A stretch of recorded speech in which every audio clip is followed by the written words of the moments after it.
talking with our executive director, Chandra, this morning, and it's a call-in show at 703-663-3333. That should be an easy number to remember.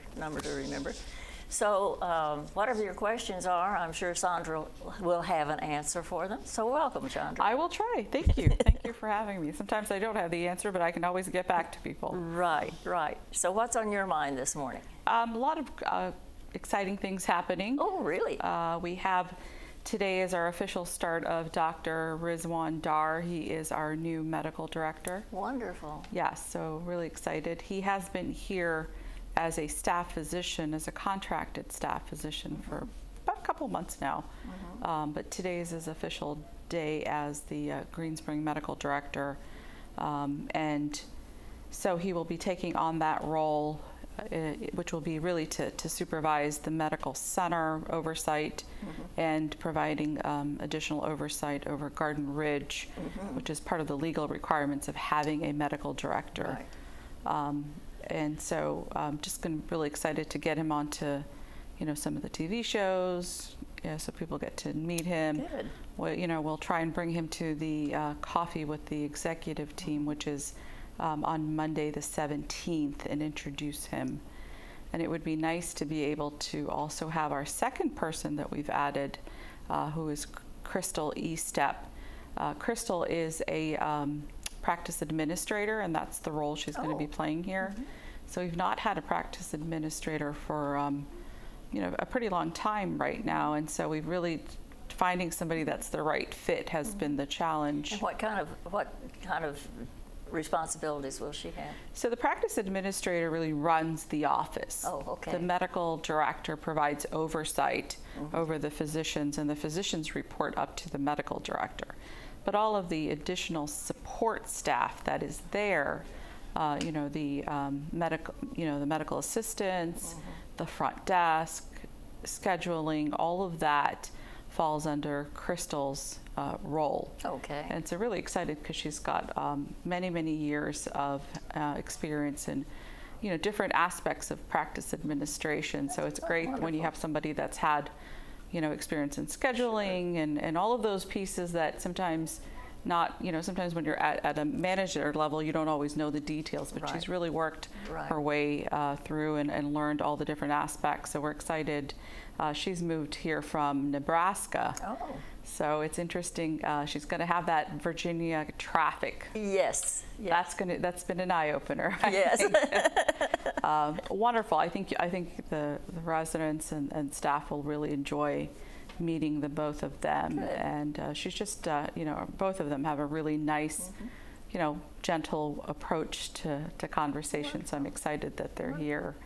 Dr. Dar, he's been practicing in this area since about 2000, so about 17 years.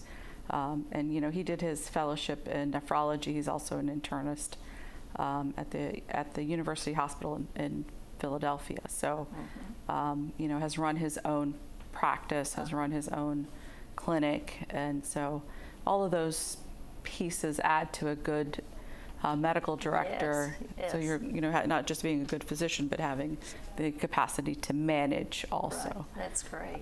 So really exciting. And we've got a really good group there. We've got all of our usual physicians are there. Dr. Pham, Dr. Sethi, Dr. Bhagwatula's there.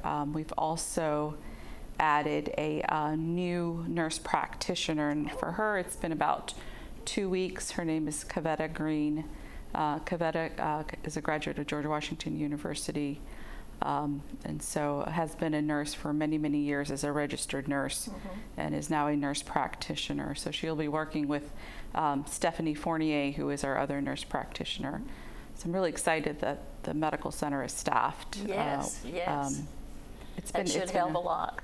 Yes, absolutely, Yes. absolutely. So we do have some corporate partners here in the medical center that have been, kind of helping with this transition. So you see some faces that you don't usually see. And eventually, once everybody's been onboarded and it's comfortable, then they'll pull back a little and go ahead and let the team, continue to run the practice. So I'm just excited to have all these new faces, Yes, and I that's think the great. residents will be very happy to meet them too. So Remember, this is a call-in show. Your number's on the screen, so be sure you have your questions because Chandra's here to answer them. That's the whole purpose of the show. we also have going on, the windows are still being installed here in the second clubhouse. Have been only hearing positive remarks about Yes, that. So I have too. you know, I'm excited to hear that. And I think as we go on, we've gotten better at the process. And so if you're the last ones, it'll be even better, Right. if it can be possible. So I'll knock on wood on that one. There's just a lot of different things kind of going on. You know, we're doing the renovations in and the construction in Garden Ridge. Right. And I'm excited because you know, we're starting to move from RC4 to RC3. So I think they're going to probably show some footage also, so they might be able to get people to see. Do we want to see that footage now? Absolutely. Yes. If they Can want to we go see ahead that footage on the construction? So now you're seeing that concrete there. Before it was a lot of dirt being moved around. Right. And that's the new building in the back. That will be Dogwood Commons. It'll be what? That'll be the foundation for Dogwood Commons. Dogwood Commons. Yes, ma'am.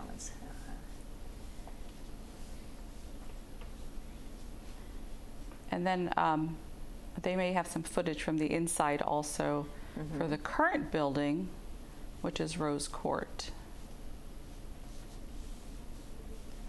I wonder how many people are really enjoying watching all this construction. It's interesting because we find that it's a big dinner I conversation. can imagine.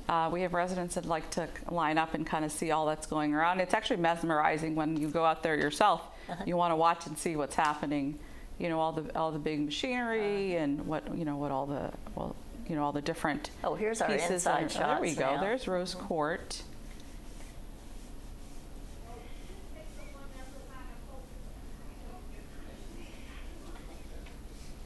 So those are the ceiling tiles. They remove the ceiling tiles to get in there and get the work done. And I think it'll be nice once Rose Court 4 is done, so people can see this is what it's going to look like, or conceptually look like. Or, you know, the next floor may be slightly different colors, but the basic premise of it would be the same of the upgrades. So the residents have been, and the families have been very, very patient and understanding. I think the residents, as I've said on my previous appearances here, it's almost become an activity, you know, with all the things that are going on, and just watching, and it seems like a lot of weeks, but we found that time flies. It really does. I mean, to be thinking about, okay, we're going to the next floor now. So you know, as I said, we've been waiting for this, and now we're going to have lots of dust and noise for the next 2 years, because as soon as they finish, you know, these floors, the back at the same time is getting done. So this is still okay. So that's nice. Somebody put a do not enter electrical area. Well, it's interesting because we have so many people that want to peek their heads into areas. Sure. So right now, the furnishings that you see in these are still the old furnishings. They'll come in at the end of construction and finishing up Rose Court 4 in one night, clear out all the furniture and put in all the new furniture and fixtures. Nice. We just didn't want to be piecemealing it right now. So we'll take all of the old ones out and put the new stuff in there. So Yeah, it is fascinating to watch a building go up. The things that they have to kind of hide in the walls and underneath. And it is. It's logistically, it's interesting when they have these construction meetings, which is totally French to me. When you're talking about, you know, different joints and, you know, this type of seam and this type of electrical and this type of plumbing. But the good thing is that we have experts that know what they're doing. Right. So. Right. And it's interesting because you don't realize how big that space is till you look at a Yes. footage from Yes. this distance and see how big the space back there is. Right. Because most people have just seen the courtyard, and you see the we used to have a wood fence there, and so, you know, this is nice. And that's the homes in the back. And I think the, you know, parking part of it, we've requested that the construction workers not park in any of our spaces. Periodically, we do have that happen, and so we go back, the security goes back and addresses that. But the parking deck for the employees is done. Oh, nice. And I'll have to tell you, this morning, 1.5 of the decks were empty. So really? Especially right now, because it's summer, people are taking vacations, and Mondays and Fridays, people usually will take Monday or Friday off in the holidays, to take it as a day off. So that's kind of been a good thing too. That's good to know the parking garage is back open. Right, so that's back. It's finally done. We're done with all the garage parking deck challenges that we've had this year and last year. So staff's been really patient with that. And then, now I know that, in everybody's cubby, as I was talking about Dr. Dar and having Crystal, those the letter will be going out in everybody's cubby. So it'll show those of the residents that have missed this conversation will still get it in their boxes. Good. Additionally, I know that it's been probably 2 weeks now, the letter went out, and we've had a lot of questions come to Brian's office, because Brian's the one that formulated the letter that went out for transportation. Oh yeah, that has been so confusing. People are so concerned about, okay, I have a friend coming in, she's coming into National, and she's going to take the metro out here. How do I get her from there to here when I can't go pick her up? That could absolutely still happen. This is just for the private duty aides. These are people that work. So if you're looking at guests or visitors that are specific to a resident, family members, it's mostly family members, and usually, but sometimes it's a friend. Yes. So what happens at that point is that the resident would call the front desk and let them know that Chandra's coming. She's going to be coming in Monday, and they will follow through and let security know at the gate. So we check with the front desk then. Yes. Oh, yes. That's convenient. Yes. Yep. So this isn't going to cause any restriction for those specific people. Somebody said the other day, well, what if somebody wants to come in and surprise someone? Well, I think like on a special birthday or something. Yeah. I think if they're able to articulate who they're going to and why they're coming, I mean, it's really for the protection of, we as the Green Spring management team are responsible for making sure that our residents' assets are protected. And part of that is, the transportation of having people that are not our employees, that are not our residents, that are not really our residents' family members. I mean, that's the family member piece of it is really, we want to make sure that it's easy for them to come visit and not have to worry about, if I need transportation from the metro. But having people that are not our employees on these shuttle buses is a concern when it comes to our insurance. And so that's really what the genesis of this conversation has been about. Right.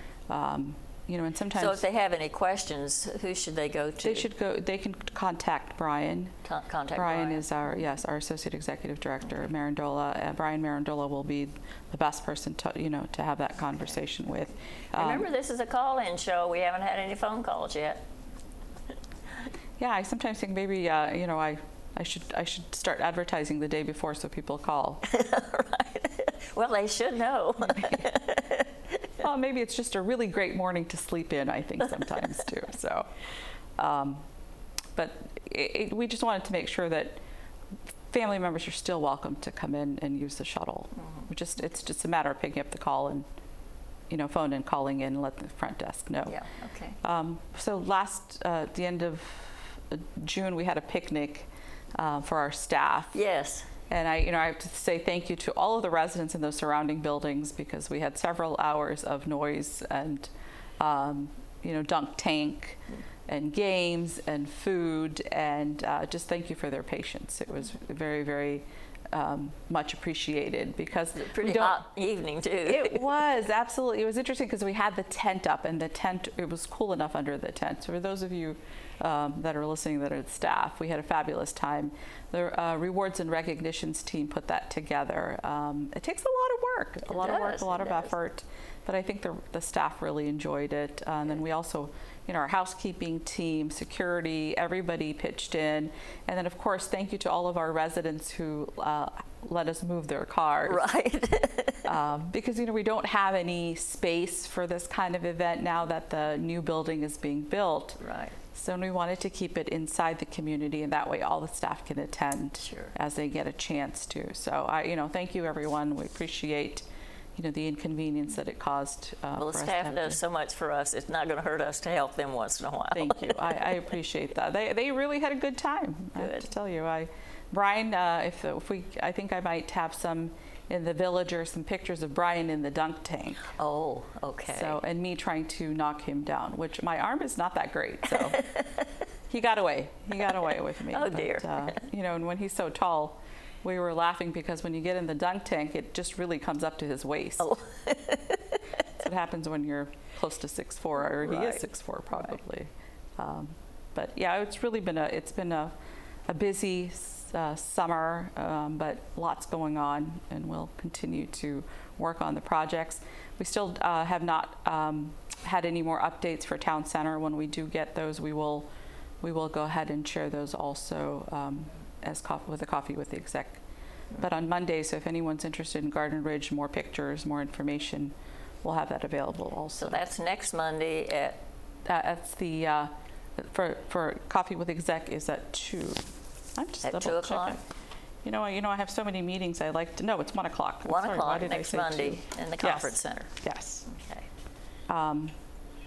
Just, you know, a lot of different updates there. We'll be able to have Crystal come and hopefully Dr. Dar introduce the two of them. And then they put a name and a face together. Right. Will be nice. So it's kind of what's been going on with us. Good, good. A lot going on. Now, we save time on this show for you to call in and ask questions. And you're supposed to be running this show. You know, I'm just sort of here to help you get through it. So please call in and let us know what you're thinking. See if there's anything that Chandra can clear up for you or find out for you, because that's why she's here today. Well, we do have the Seafood Fest coming up. That's on August the 13th on a Sunday, and that's always a big hit. In August 13th. August 13th, okay. Yes, and the dining venues from 4 to 7 p.m. I know that last year it was a packed house, so it'll be great to be able to have that on an annual basis. And I know the dining team's been working on, you know, having some of those different types of treats in the lobbies. Yes, that's been kind of fun. Which has been kind of fun, and just trying new things. And then they're going to be doing a Christmas in July, which will correspond with the Treasure Chest special sale. There'll be a Christmas in July theme in the dining venues too. So trying to coordinate those. Well, that's good. A lot of good stuff going on. That's good. We'll just have to make sure everybody, this week is going to be very, very hot. So I encourage people to please stay hydrated. Don't go out in the heat if you don't need to, because we should be hitting close to 90-degree weather throughout this week. Right. It's supposed to be over 90 every day, Yes. I think. So we want to make sure that everyone stays hydrated, stays indoors if they don't need to go out. It's hard, I know, when people have pets to take them out. Right, right. Just the good thing about Green Spring is we have lots of shaded areas. That's true. So we want to make sure that they continue to do that. And I'm just excited because I get to go on vacation in August. Oh, really? I get to go on a cruise. Big plans, huh? If you don't see me for about 10 days, I'll be gone because I'm going on a cruise. Yes, Wonderful, wonderful. I'm excited about that. That's great. That's great. This will be the second one for me. So maybe I can bring some pictures and we can share them in Village in Motion. Very good. Then people will call and ask where I went. That's right. How do I get there? How do I get there? Yes. So it's anything that you have any questions with? No, I think you covered mine because I wanted more clarification on this bus situation, and not sure if it cleared up other people's concerns, but I think it answered my concerns. Okay. And then we were still concerned about having so many people having to park outside the gate. So the outside of the gate is, a lot of it is my dining team that parks outside. It's kind of interesting, especially when you have a change of shift. It is a little bit harder because you've got a group coming in and a group leaving. Right. And a lot of times they're overlapping. So that causes that potential of not having enough parking. Sure. However, we also have staff that choose to park outside. I know our sales team has been doing that for a long time, and they really do it because they feel like it's help to the staff that needs to park inside, who leaves at later hours. Is there any plan for another parking garage? Absolutely there is. When we get to town center, in our 5-year plan, there is a new parking deck. Where is it that is slotted to go in across from town center.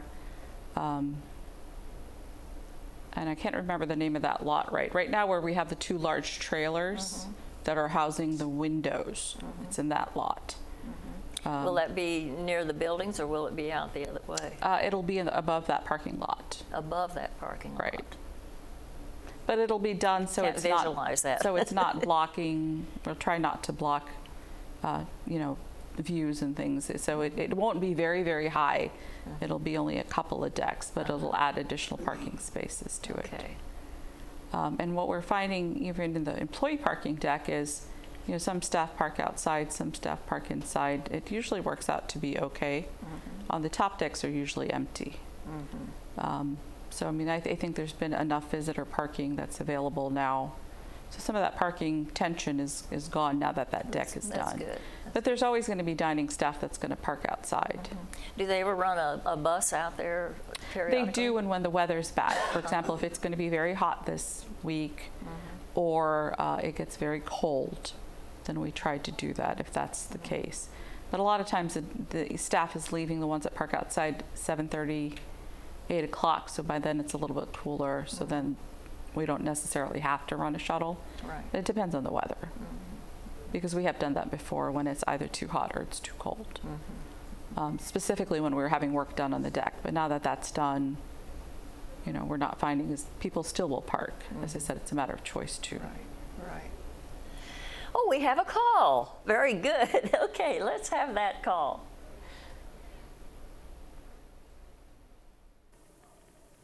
May we have that call? Hello. Hello. Yes.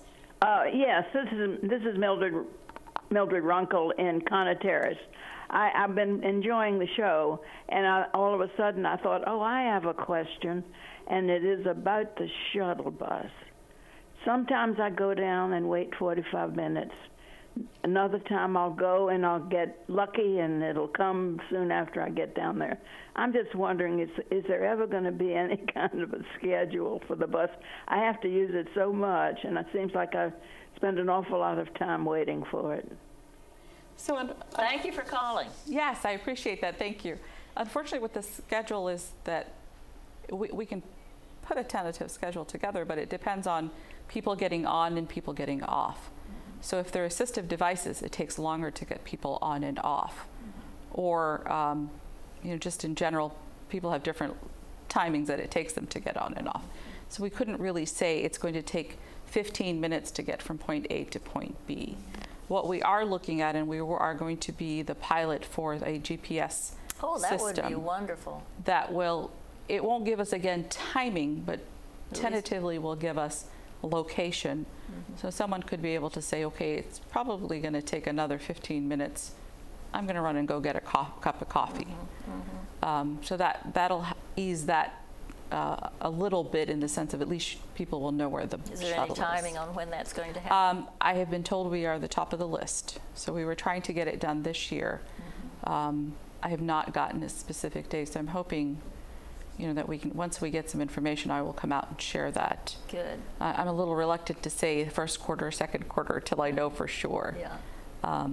Because we had been working with the resident council on getting that, and that's part of one of their requests. But as an enterprise, we're doing fleet management to eventually be able to have the ability to have GPS on all of the fleet of all of our buses and shuttles and the cars, so we know kind of where they are at all times. But this is a piece that we've requested that Green Spring would like to be able to pilot that piece of the software here. I know, that would help a great deal. It would. And I can understand the frustration of not knowing the time, but to put a schedule down on paper, there is no guarantee, because sometimes it does take longer. Right. And at times we'll have visitors or residents park in the entranceways, and so sometimes the the bus buses can't get through. So, you know, I request that people be, you know, conscientious of not holding that up, because it does, then you can't get by. And some of the entranceways are much larger and some are more narrow. So, you know, for example, Town Center, there's many times there'll be 2 cars parked, right, and the shuttle can't even get in, and it's just waiting to pull up, because we can't just let people out anywhere. It has to be, right, you know, in the front. Sure. So, you know, just a reminder. And I know people think, oh, I'm going to just run in and get my mail, so I'm going to drive out, park up front, run in and get my mail or pick up my prescription. But please, you know, just understand that that does hold up the shuttles also. Sure. So, Okay, thank you for that call. Thank you so much. Thank you. And we will see you again next time, and Absolutely. hopefully people will show up for the meeting next Monday. Yes. Okay. Oh, yes. Yes. Okay. Thank you for watching, and let's see what we have on our announcements.